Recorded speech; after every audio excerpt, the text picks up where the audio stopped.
ჩემი გამანადგურებელი ისეთივე მნიშვნელოვანი იყო ჩემთვის, როგორც სამურაისთვის მახვილი. მე მას ისევე ვგზნობდი, როგორც საკუთარ სხეულს. ასე იხსენებს თავის გამანადგურებელს მეორე მსოფლიო ომის ერთ-ერთი იაპონელი მფრინავი.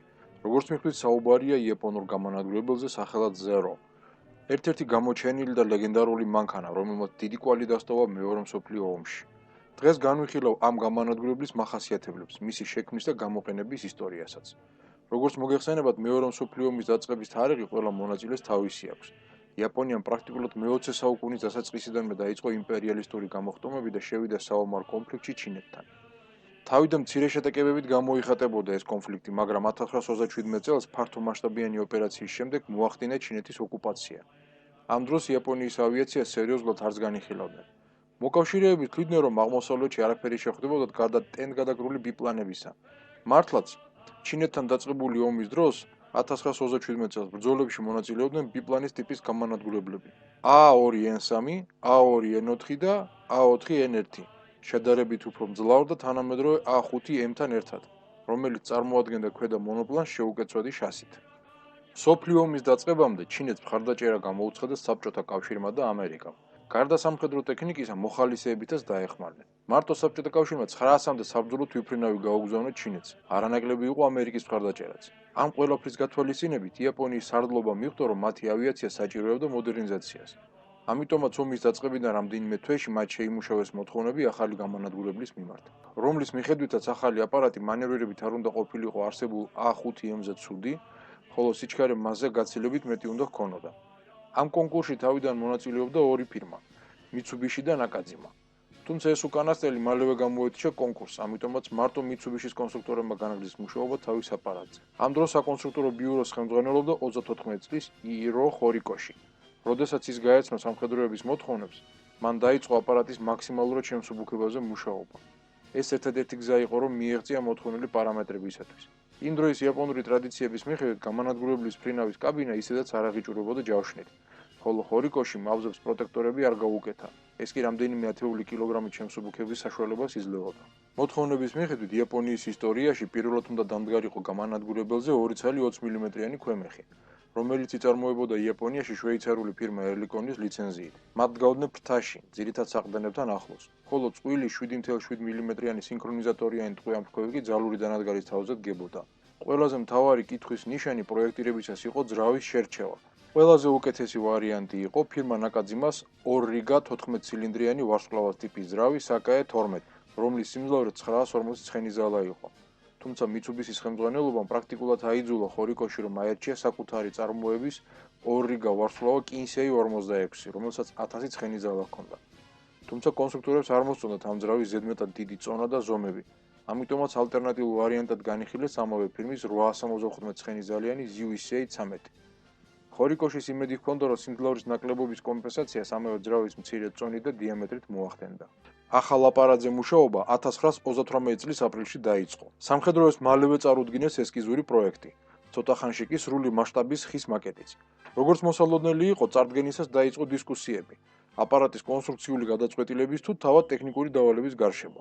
მაგალითად, კონსერვატორი მფრინავები იწუნდებდნენ დახურულ კაბინას. არგუმენტად მოჰყავდათ ის, რომ მსგავსი კაბინა საკმაოდ შეგვიზღუდავს ხილვადობასო. აღსანიშნავია, რომ ცოტა ადრე მოახერხეს მფრინავებმა და Mitsubishis კონსტრუქტორებს უარი ათქმევინეს დახურულ ფონარზე, A5M2B მოდელის აპარატზე. მიზეზი კი იყო ის, რომ როდესაც ავიამზიდზე ფრინდებოდნენ, მფრინავებს უწევდათ თავის გვერდზე გამოყოფა, რომ სწორი გლისადა დაედგინათ. ამიტომაც მოგვიანებით ზეროებზეც ფონარი მუდამ ღია იყო დაფრენისას. ასევე საკამათო გახდა საბურტე შეიარაღების შემადგენლობას და საფრენი მახასიათებლებიც. რა უფროჯობდა მანევრირება თუ სიჩქარე. ზოგი თვლიდა, რომ გემბანის გამანადგურებელს ყველაზე მეტად მანევრირება სჭირდებოდა, რომ მოწინააღმდეგისთვის ვირაჟებზე ბრძოლა მოეხვიათ თავს. ითხოვდნენ, რაც შეიძლება შემცირებულიყო დატვირთვა სიმძლავრეზე, თუნდაც მძიმე შეიარაღების მოხსნის ფასადაც კი. ხოლო ზოგი ამტკიცებდა, რომ იაპონური აპარატები ისედაც მანევრულები იყვნენ მის მეტოქეებთან შედარებით და არგუმენტად მოჰყავდათ ჩინური გამოცდილება, რომ სიჩქარე აკლდათ. აგრეთვე საუბარი იყო ფრენის სიშორეზეც. იგივე ჩინეთის გამოცდილებით, არსებული იაპონური გამანადგურებლების ფრენის სიშორე საკმაოდ მცირე იყო, რის გამოც მათ არ შეეძლოთ შორეულ რეიდებში გაჰყოლოდნენ ბომბდამშენებს. ეს კამათი ისე დასრულდა, რომ ერთიან საბოლოო აზრამდე ვერ მივიდნენ. ამის გამო კინაღამ შეაჩერეს ახალი აპარატის პროგრამაც. ფლოტის მმართველობაში უფრო მეტი და მეტი ითხოვდა ამ პროგრამის დაკონსერვებაზე ტექნიკური დავალების გადახდებას. თუმცა სიტუაცია თავად მთავარმა კონსტრუქტორმა ხორიკოშიმ იხსნა. მან დაარწმუნა მოკამათე მხარეები თავისი ანგარიშების გამოყენებით, რომ ახალ აპარატს ექნებოდა საკმარისი მანევრირებაც, საკმარისი ფრენის სიშორეც და სიჩქარეც. შედეგად ოფიციალურად დამტკიცა მაკეტის და მიეცა ბიუროს თანხმობა პროტოტიპების აგებაზე. ამ დროისათვის კონცერნ მიცუბისის ერთ-ერთ ქარხანაში უკვე სრულისვლით მიდიოდა მუშაობა მომავალ ზღვაზე. პროექტის დამტკიცებიდან 11 თვეში პროტოტიპი უკვე მზად იყო. აწყობის შემდეგ ქარხანაში იგი აწონეს, დააბალანსეს, შემდეგ გაამუშავეს ზრავი და მოახდინეს საბორტე აპარატურების შემოწმება. იმის გამო, რომ მის ამგებ ქარხანას თავისი აეროდრომი არ ჰქონდა, აპარატი ტრადიციულად ისევე როგორც სხვა მანამდელი აპარატები დაშალეს, დადეს ცხარებშებულ ურიკაზე და მიიტანეს ქარხნიდან 40 კილომეტრით დაშორებულ აეროდრომზე, სადაც ის თავიდან ააწყვეს. გამოსვლებს ატარებდა ფირმის მფრინავ გამომცდელი კაცუძო სიმა. პირველად, როდესაც მან დაიკავა მფრინავის სავარძელი, ჯერ ძრავი შეამოწმა, შემდეგ განახორციელა მცირე გარბენების საჭეების გასინჯვით. შემდეგ ერთ-ერთ გარბენზე მცირედ აიჭრა კიდეც. ეს ფრენაც არ იყო. უბრალოდ მცირე სიმაღლეზე ჰაერში შეამოწმა საჭეების ეფექტურობა და ისევ დაფრინდა ზოლზე. შემდეგ დაიწყო სრული საფრენოსნო გამოცდები. მე-13 ფრენის დროს პირველად აიკეცა შასი, რის დროსაც გამოვლინდა გარკვეული დეფექტები შასის საკაცრავ გამოშვების მექანიზმებში. ასევე გამოვლინდა მცირე, მაგრამ საგრძნობი პლანერის ვიბრაციები. შასის მექანიზმი მარტივად გამოსწორდა დახვეწის შემდეგ, თუმცა ვიბრაციებს ვერაფერი მოუხერხეს პირველ ეტაპზე. მთავარი კონსტრუქტორის აზრით, ამაში დამნაშავე არაეფექტური ორნიჩბიანი მზიდი ხრახნი იყო. ცოტა ხანში იგი შეცვალეს სამნიჩბიანი ავტომატური ბიჯის მართვის ხრახნით. ხოლო ძრავის ჩამაგრების კვანძებს დამატებით დაუყენეს რეზინის ამორტიზებადი შუა სადებები, რის შემდეგაც აპარატს ვიბრაციები მოეხსნა. ამ აპარატმა ჰორიზონტალური ფრენის დროს მაქსიმალური სიჩქარე 491 კმ/სთ განავითარა. ეს კი ტექნიკურ დავალებაში დაწერილი მოთხოვნაზე 10 კმ/სთ მცირე იყო, რაც რა თქმა უნდა არ მოეწონა ჩემკვეთებს. ყველაფერში დამნაშავე კი ძრავის დაბალი სიმძლავრე იყო. იმავე ეპოქაში შექმნილ ამერიკულ თუ გერმანულ აპარატებზე უკვე თავიდანვე ითვალისწინებდნენ მინიმუმ 1000 ცხენძარლის ძრავას. ამ პროტოტიპზე კი მიცუბისის ZUSA-13 ήλო, რომელსაც როგორც აღნიშნეთ 875 ცხენი ძალა ჰქონდა. ამის გათვალისწინებით ხელმძღვანელობამ მისცა უფლება კონსტრუქტორებს, რომ თავის კონკურენტის ნაკადზიმად 940 ცხენი ძალიანი ძრავი დაედგა. მანამ პირველ პროტოტიპს დახვეწდნენ, მეორე პროტოტიპი ZUSA-13 და თავიდანვე დადგმული სამნიჩბიანი ხრახნით აღჭურეს სრული შეიარაღებით და გამოსცადეს მიწისზედა და სამიზნეებზე. საინტერესოა აგრეთვე მესამე პროტოტიპის ბედიც. ის იყო პირველი წინასერიული აპარატი. იგი აღჭურეს საკაია 12, რომელსაც მიცუბისის ძრავთან შედარებით უფრო დიდი დიამეტრი ჰქონდა, რის გამოც კონსტრუქტორებს მოუწიათ მაქსიმალურად ახლოს განეთავსებინათ კაპოტი ძრავთან. შედეგად მიიღეს ძრავის გაგრილების პრობლემები, რის გამოსწორებაზე საკმაოდ დიდი ძალისხმევა დასჭირდათ კონსტრუქტორებს. აგრეთვე გამოსასწორებელი იყო ბრტყელი შტოპორისადმი მიდრეკილებაც. ამის გამო მოუწიათ მთასყმლობის ხელახლა დაპროექტება. კონკრეტულად კილი უკან გასწიეს და სტაბილიზატორი მაღლა აწიეს. შედეგად თვითმფრინავის სიგრძე მცირედ გაიზარდა. ყველა შეტანილი ცვლილებების შედეგად თვითმფრინავი ცნეს სერიული წარმოებისთვის გამოსადეგად. ამ დროს ჯერ არ იყო დასრულებული საფრენოსნო გამოცდები ბოლომდე. ამ აპარატს მიენიჭეს აღნიშვნა A6M1. სერიული წარმოება დაიწყეს მიცუბიშის ნომერ მე-3 თვითმფრინავმშენებელ ქარხანაში, რომელიც ქალაქ ნაგოიში იყო განთავსებული. 1939 წლის სექტემბერში დაიწყო წინასერიული აპარატების საჯარისო გამოცდები. საგანგებო რაზმის მფრინავებმა ენთუზიაზმით მიიღეს ახალი აპარატი. ყველაზე მეტად რაც არ მოეწონათ, ისევ და ისევ დახურული ფონარი იყო. ძველი გამოცდილი მფრინავები, რომლებიც ღია ბიპლანს იყვნენ მიჩვეული, თვლიდნენ, რომ ყოველად უსარგებლო რამე იყო. თუმცა როგორც მოგეხსენებათ, გარჩენი ფორმიანი ფონარის გარეშე დიდ სიჩქარეებზე ფრენა შეუძლებელია. ამიტომაც ფონარის თემა საბოლოოდ დაიხურა. ამ დროს კი ჩინეთში მიმდინარე ომის დროს შორტ დისტანციაზე მფრენ იაპონურ ბომბდამშენებს ესკორტები ჯერ კიდევ არ ყავდათ. საზღვაო ავიაციის შტაბმა გადაწყვიტა ბრძოლაში გამოეცადა ახალი მანქანა. ამიტომაც 1940 წელს პირველი წინასერიული მანქანები გადაისროლეს ჩინეთში და შეიყვანეს მე-12 შერეულ ავიაჯგუფში. ერთდროულად წარმატებით მიდიოდა საჯარისო გამოცდები ავიამზით კაგადამ ფრენებით ჩათვლით. ამავე წლის ივლისის ბოლოსკენ ეს მოდელი ოფიციალურად მიიღეს ფლოტის შეიარაღებაზე აღნიშვნით. საზღვაო საგემბანო გამანადგურებელი ტიპი 0 მოდელი 11. ციფრი 0 აღნიშნავდა შეიარაღებაში მიღების წელს. როგორც მოგეხსენებათ, 0 ინგლისურად გამოითქმება როგორც 0. ამის გამო მოკავშირეთა ავიაციამ აპარატს სწორედ ასეთი სახელით იცნობდა. შედეგად მიიღეს აპარატის შემდეგი მახასიათებლებით: ფრთის გაქანი 12 მეტრა, სიგრძე 9.05 მეტრა, სიმაღლე 3.5 მეტრა, ფრთის ფართობი 22.54 კვადრატული მეტრა, წონა ცარიელის 1652 კილო, ნორმალური ასაფრენი 2421 კილო, მაქსიმალური ასაფრენი 2757 კილო. ძრავი ნაკაძიმას NK1F საკაე, სიმძლავრით 950 ცხენის ზალა, მაქსიმალური სიჩქარე 533 კმ/სთ, კრეისელური სიჩქარე 333 კმ/სთ, მაქსიმალური სწრაფაღმავლობა 800 მეტრი წუთში, ფრენის სიშორე 3050 კმ, პრაქტიკული ჭერი 10300 მეტრი. ეკიპაჟი ერთი მფრინავი.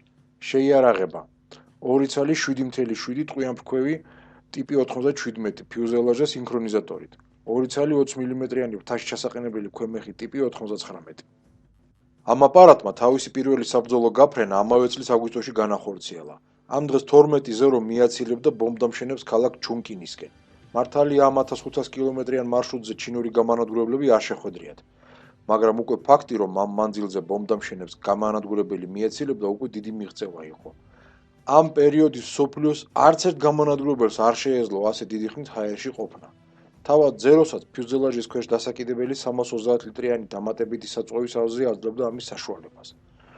ამავე საკიდარზე შესაძლებელი იყო 2 ცალი 60 კილოგრამიანი ბომბის წაღებას, თუ კი ვთქვათ გამანადგურებელს მიწიზე და სამიწის განადგურება ექნებოდა დავალებული. პირველი საჰაერო ბრძოლა კი გაიმართა ამავე წლის 13 სექტემბერს, როდესაც 13-0 შეხვდა 27 ჩინურ გამანადგურებელს. ესენი იყვნენ საბჭოთა წარმოების I-16 და I-15. ეს ბრძოლა ზეროების სუფთა გამარჯვებით დამთავრდა. საერთოდ კი წინა სერიული და შემდეგ დამატებული სერიული მანქანებით იაპონელმა ფრინავებმა 99 გამარჯვება განაცხადეს, სულ 2-0-ს დანაკარგით. ამ გამარჯვებებმა აღაფრთოვანა ფლოტის ხელმძღვანელობა მით უმეტეს, რომ ამ დროისთვის უკვე ემზადებოდნენ წყნარ ოკეანეში ამერიკასთან საომრად. სანამ პირველი სერიული მანქანები ჩინეთით შეომოვდნენ, ფირმა Mitsubishi-ში პარალელურად მიმდინარეობდა აპარატის დახვეწა. მაგალითად 22 მანქანიდან მათ გააძლიერეს ფრთის ლონჟერონები, ხოლო 65 გამანადგურებლიდან ფრთა ხელით ასაკეცი გააკეთეს, რის გამოც დაკეცილ მდგომარეობაში ფრთის გაქანი 11 მეტრამდე შემცირდა. ეს კი იაპონური ავიამზიდების ამწე ლიფტების სტანდარტული სიგანე იყო. თავიდან მხოლოდ ერთი ქარხანა აწარმოებდა აპარატს, თუმცა მოგვიანებით ოკავა საანქროებით ჩართეს საქმეში, ისე რომ ამერიკასთან საბრძოლო მოქმედებების დაწყებისას იაპონიას დაახლოებით 400-მდე ზერო ჰყავდა. 1941 წლის 7 დეკემბერს იაპონია მოულოდნელად დაესხა თავს ამერიკას. ეს მოხდა ჰავაის კუნძულებზე, მან პერლ-ჰარბორზე განთავსებულ ამერიკის საზღვაო სამხედრო ძალებს დაარტყა. ამ ოპერაციაში 42-0 იღებდა მონაწილეობას, რომლებიც იცავდნენ მოპიკირეებს და ბომბდამშენებს. აგრეთვე თავადაც ასრულებდნენ გარკვეულწილად მოიერიშის მოვალეობებს, საზეიმტო დანადგარების თუ სხვა მიწისზედა და სამიზნე ობიექტების წინააღმდეგ. პირველი ტალღის თავდასხმამ საკმაოდ წარმატებით ჩაიარა. ზეროებმა მოახერხეს 4 ამერიკელის ჩამოგდება, ხოლო თავად მხოლოდ ერთი დაჰკარგეს, ისიც საზეიმტო ქვემეხის პირდაპირი მორტმის გამო. მეორე ტალღას ამერიკელები შედარებით უფრო ორგანიზებულად შეხვდნენ. ამ ტალღაში 52 ბომბდამშენს და მოპიკირეს მიეცილებდა 36-0. გამართული ბრძოლების შედეგად მარტო ზეროებმა მოსპეს 30 თვითმფრინავი მიწაზე და ჩამოაგდეს 12. ამერიკელებმა კი მხოლოდ 8-0 ჩამოგდება შეძლეს. ეს იყო პირველი საბრძოლო დანაკარგები, რომლებიც საჰაერო ბრძოლის შედეგად ჩამოვარდნენ. თუმცა ამერიკელების დანაკარგებთან შედარებით ეს აღსანიშნავიც კი არაა. ამით ზეროებმა თავისი ეფექტურობა კიდევ ერთხელ დაამტკიცეს. ამ თავდასხმის დროს ამერიკელებმა პრაქტიკულად მთელი სახაზო ფლოტი დაჰკარგეს 300 თვითმფრინავსა და 2500-მდე ადამიანთან ერთად. იაპონურ ავიამზიდებზე კი სულ რაღაც 38 თვითმფრინავი არ დაბრუნდა. ამ წარმატებამ განაპირობა შემდგომში იაპონიის სწრაფი წინსვლა წყნარი ოკეანის ტერიტორიაზე. ინიციატივის ხელში ჩაგდების შემდეგ პრაქტიკულად უბრძოლოდ იღებდა კუნძულს კუნძულზე. 1942 წლის 19 თებერვალს 4 იაპონური ავიამზიდიდან აფრენილმა გამანადგურებლებმა მოახდინეს თავდასხმა დარვინის ბაზაზე ჩრდილოეთ ავსტრალიაში. იმ დღეს მათ იმსხვერპლეს ამერიკის საჰაერო ძალების 8 P-40 საჰაერო ბრძოლაში, 2 კი დაწვეს მიწაზე 13 სხვა თვითმფრინავთან ერთად. აპრილში უკვე ბრიტანელებთან ომობდნენ ასეთივე წარმატებით. მარტო 9 აპრილს მათ 15 ბრიტანული ჰარიკეინი, 6 ტორპედმზიდი სვორდფიში და 4 მსუბუქი ბომბდამშენი ფულმარი ჩამოაგდეს. იაპონელთა დანაკარგები კი მხოლოდ 1-0-ს და 6 მოპიკირე D3 აერს შეადგენდნენ. აღმოჩნდა, რომ მოკავშირეებს არ ყავდათ ამ მომენტისათვის ეფექტური საპირწონე გამანადგურებელი, რომელიც სერიოზულ წინააღმდეგობას გაუწევდა სხარდ და მანერულ 0-ს. ბრიტანელებისთვის სერიოზული შოკი იყო ამ აპარატის გამოჩენა. ხელმძღვანელობამ მოთხოვნა გააგზავნა ლონდონში, რომ საჩქაროდ გამოეგზავნათ თანამედროვე სპიტფაიერები. თუმცა ამ პერიოდისათვის მიმდინარეობდა ბრძოლა ბრიტანეთის ცისთვის გერმანიასთან. ამიტომაც ეს აპარატები დეფიციტში იყო, რის გამოც წყნარი ოკეანის ფლოტის ავიაციას უწევდა საკმაოდ მოძველებული აპარატებით გაეწია წინააღმდეგობა იაპონური ავიაციისთვის. ამიტომ ამერიკელი და ბრიტანელი მფრინავები უბრალოდ გაურბოდნენ იაპონელებთან საჰაერო ბრძოლებს. საკმაოდ ძვირი და მრავალი მფრინავის სიცოცხლის ფასი დაუჯდათ მოკავშირეებს იაპონელთა არასწორი შეფასება. მათთვის არასასიამოვნო სიურპრიზი აღმოჩნდა ეს გამანადგურებელი. ზეროს ძრავი გაცილებით სუსტი იყო ვიდრე მოკავშირეთა ავიაციის ნებისმიერი გამანადგურებლისა. მიუხედავად ამ ფაქტისა, ზერო მაინც ჯაბნიდა თავის მეტოქეებს ჩქაროსნულობით და მანევრულობით. ამის მიზეზი კი მისი მაქსიმალურად დამსუბუქებული კონსტრუქცია იყო. მიცუბისის კონსტრუქტორებს წარმატებული შეთანწყობა გამოუვიდათ ძრავის მცირე სიმძლავრის ფრთაზე მცირე დატვირთვის და აპარატის პატარა ზომებისა. ამავე დროს შეაიარაღეს ქვემეხებითაც. განსაკუთრებულად აღსანიშნავია ამ აპარატის ფრენის სიშორეც, რომელსაც საკმაოდ წარმატებით იყენებდნენ კიდეც. მაგალითად, ტაივანში ამ აპარატებით აღჭურვილი ორი პოლკი თავისუფლად ვწვდებოდნენ ამერიკულ ავიაბაზებს ფილიპინებზე. სანამ მოკავშირეების შეიარაღება არ შეივსო თანამედროვე მოდელებით, როგორებიც არიან მუსტანგი, სპიტფაირი, ჰელკეტი და კორსარი, მანამდე პრაქტიკულად დაუსჯელად დაფრინავდნენ იაპონელი მფრინავები. მოკავშირეებმა არც ამ აპარატის შესაძლებლობები იცოდნენ დანამდვილებით. ბრძოლების დროს ჩამოყრილი აპარატები ან ღრმა წყალში იძირებოდნენ, ან იმ დონეზე იმსხვრეოდნენ, რომ მათი აღდგენა შეუძლებელი ხდებოდა. ასე გაგრძელდა 1942 წლის 11 ივნისამდე. ამ დღეს ამერიკელებს რომ იტყვიან გაუმართლად. მათ იპოვეს თითქმის მთელი აპარატი. 3 ივნისს დაჩხარბორზე თავდასხმისას ერთ-ერთი გამანადგურებელი დაზიანდა და განახორციელა იძულებითი დაფრენა კუნძულ აკუტანზე. თუმცა დაფრენის ეს აპარატი გადაბრუნდა და მფრინავი დაიღუპა. იაპონურმა წყალქვეშა გემმა, რომელიც საგანგებოდ პატრულირებდა ამ რაიონში, აპარატი ვერ იპოვა. სამაგიეროდ ის იპოვეს ამერიკელებმა, აღადგინეს და საზდელი ფრენები განახორციელეს. მიღებული შედეგები კი გააგზავნეს ავიაპოლკებში. მათ დაადგინეს ამ აპარატის მთელი რიგი ნაკლოვანებები. მაგალითად, იგივე კონსტრუქციის სიმსუბუქე. ის როგორც დადებითია იმ განხრით, რომ ამით ფრენის ხანგრძლივობა გაზარდეს, აგრეთვე არის უარყოფითი ფაქტორიც, საკმაოდ არასაიმედოა ბრძოლის დროს. რამდენიმე ზუსტი მოხვედრის შემთხვევაში იყო რისკი კონსტრუქცია დამსხვრეულიყო. ამასთან დამსუბუქებისთვის აუზებს პროტექტირებას არ უკეთებდნენ, რაც აგრეთვე დიდი ნაკლია. ცეცხლგამჩენი ტყუის მოხვედრისთანავე ერთ ჩირადნად იქცეოდა ხოლმე ეს აპარატი. ამას დამატებული შეუჯავშნავი მფრინავის კაბინაც, რამაც უამრავი უბრალო თუ საკმაოდ გამოცდილი იაპონელი მფრინავის სიცოცხლე შეიწირა, როდესაც სერიოზულ ბრძოლებში ჩაებდნენ მოკავშირეებთან. გარდა ამისა, დამსუბუქებულმა კონსტრუქციამ თავი ცუდად წარმოაჩინა პიკირების დროსაც. 700 კილომეტრის სიჩქარის დროს უკვე იყო რისკი, რომ კონსტრუქციას სახიფათო დაზიანებები მიეღო, ხოლო მეტი სიჩქარის შემთხვევაში უბრალოდ დაიშლებოდა აპარატი. ამ ნაკს ამერიკელი მფრინავები ხშირად იყენებდნენ თავის სასარგებლოდ. თუმცა რა თქმა უნდა, თუ კი მოასწრებდნენ საფრთხის გააზრებას. ხანდახან ერთადერთი საშუალება მათი კუდიდან ჩამოსაფერთხად იყო შემდეგი ქმედება: საჭე შენგან, ძრავი მთელი სიმძლავრის რეჟიმზე და ლოცვა ამ დროს, რომ სიმაღლეც გეყოს. თუ კი თავიდან ზერო წარმატებით ებრძოდა იმ დროს ამერიკის შეიარაღებაში მყოფ საგემბანო გამანადგურებლებს, როგორებიც იყვნენ F2A3 ბუფალო, F4F3 Wildcat ანუ ველური კატა, შემდგომში ამერიკის საავიაციო მრეწველობამ გაითვალისწინა ზეროს ფაქტორი და გამოუშვა ახალი ტიპის გამანადგურებლები, რომლებიც იყვნენ F6F Hellcat და F4U Corsair. ამ გამანადგურებლებთან ერთად გამოვიდა ახალი დირექტივებიც ზეროსთან ბრძოლისათვის. დაიხვეწა საჰაერო ბრძოლის სტრატეგია და ტაქტიკაც ამერიკელების მხრიდან. შედეგად იაპონური დანაკარგები უსაშუალოდ გაიზარდა. საბოლოოდ ზეროს გაკვეთილებიდან იაპონიამაც დაიწყო ახალი ტიპის გამანადგურებელზე მუშაობა. შედეგად მათ შექმნეს კიდეც ახალი A7M სახელად რეპო. თუმცა ამ გამანადგურებელზე დაწვრილებით ინფორმაცია სხვა ვიდეოში მოგაწვით დაინტერესების შემთხვევაში. ზეროს ბედი კი ცოტა ცუდად წარიმართა. ჯერ ჩამოწერეს მასობრივად, შემდეგ სცადეს მისი მოიერიშად გამოყენება, თუმცა მისი უჯავშნა კორპუსის გამო ეს უფრო თვითმკვლელების მანქანა გამოდიოდა ვიდრე ეფექტური საბრძოლო ერთეული. საბოლოოდ აქციას კიდეც თვითმკვლელთა მანქანად. 1944 წელს უკვე ნათელი იყო, რომ იაპონური სამხედრო მანქანა მარცხდებოდა. მას უკვე აღარ შესწევდა ძალა ამერიკული საზღვაო ფლოტის შესაჩერებლად. მათ მიმართეს ყველანაირ ხერხს ამისათვის. ერთ-ერთი თვითმკვლელი ფანატიკოსები იყო. ზოგი მინი სუბმარინებით, ეგრეთ წოდებული კაიტენებით ცდილობდნენ გემებთან ბრძოლას, ზოგის ჩამოწერილი თვითმფრინავების მეშვეობით. ამისათვის ზედმიწევნით კარგად გამოდგა ჩამოწერილი ზერო. ამ საქმისთვის მცირე დახვეწას უტარებდნენ. მაგალითად, მას ისედაც ეკიდებოდა მუცელზე 300 ლიტრიანი ავზი. მის ადგილზე უმაგრებდნენ საავიაციო ბომბს. ხსნიდნენ ყველაფერს, რასაც კი ზედმეტად ჩათვლიდნენ ერთჯერადი გაფრენისთვის. მაგალითად, შეიარაღებას, ტყვიამფრქვევებს, ქვემეხებს, ნაწილ აპარატურას და რადიო გადამცემს, უტოვებდნენ მხოლოდ მინღებს. ხანდახან მაგასაც ხსნიდნენ და მათ მაგივრად ფიუზელაჟს მაქსიმალურად ავსებდნენ ასაფეთქებელი ნივთიერებებით. შემდეგ მის კაბინაში სვამდნენ ფანატიკურად განწყობილ ფრინავს და აგზავნდნენ ამერიკული ხომალდის ასაფეთქებლად. მიუხედავად იაპონელების ფანატიკურობისა, მაინც ვერ შეძლეს რაიმე მნიშვნელოვანი ცვლილებების შეტანა საბრძოლო მოქმედებების თეატრში. ჯერ რომ ჩამოწერილი ზერუების ნაწილი ან არ აღწევდნენ მიზნამდე ტექნიკური გამომართალობის გამო, ან საერთოდ ვერ ფრინდებოდნენ აეროდრომიდანვე. ან კამიკაძე მფრინავების უხარისხო მომზადების გამო, საკმაოდ იოლი სამიზნეები იყვნენ ამერიკელი მფრინავებისა თუ მეზეინტეებისათვის. ამ დროისათვის კი ხომალდების საზეინტო არტილერია ამერიკულ ფლოტში საკმაოდ განვითარდა. ისე რომ ვერანაირი სერიოზული ზიანის მიყენება ვერ შეძლეს კამიკაძეებს. ჩემი აზრით, ერთ-ერთი სრულიად გაუმართლებელი ადამიანური მსხვერპლი იყო მთელი მეორე მსოფლიო ომის განმავლობაში. საერთო რაოდენობაში იაპონიამ 11,000-მდე ზერო დაამზადა.